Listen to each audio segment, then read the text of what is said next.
এই আবাল মার্কা পোলাপান জামাত শিবির বিএনপি শালারপুর জারদের বাচ্চা দেখ, তোরা গাঁজাখর পোলাপান ভাড়া করে আনস না?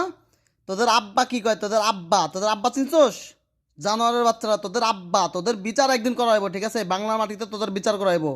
তোরা বাল পাকনা পোলাপান হয়ে গেছিস না? এই দেখ তোদের আব্বা কি কয়, শোন। তোদের আব্বা আছে না? তোর আব্বা দেখ কি কয় তোর আব্বা। চাইতে দেশের উপকার হয়েছে, বিকজ তিনি পালানোর মতো নন, এবং তিনি পালাতে চাননি।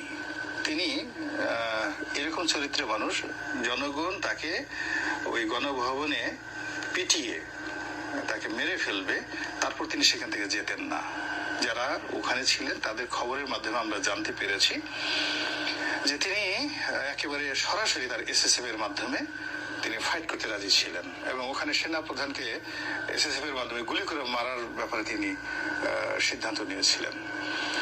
পরবর্তীতে এসএসএফ এর যারা ওখানে গেছিলেন কর্তা ব্যক্তিরা তারা বুঝানোর জন্য, তারা শেখ রেহানার সহযোগিতা নেয়, এবং শেখ রেহানার কথাও তিনি শুনেন নাই। তিনি জিদ করছিলেন যে আমি থাকবো, যা হয় হবে।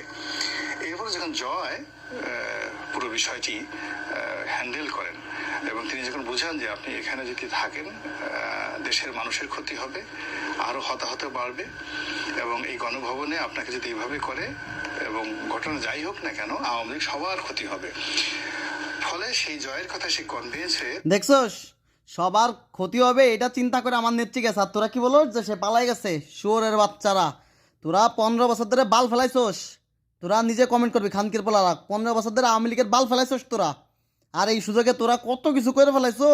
শালার বাচ্চা, শালারা, যার সন্তানের বাচ্চারা, সময় একদিন আসবে, সে অপেক্ষা কর, সব অপেক্ষা কর, ঠিক আছে? এই যুগে সব ভিডিও থাকবে, তারপরে দেখিস তোদের কোন বাপ বাঁচায়, ঠিক আছে? জানোয়ারের বাচ্চারা।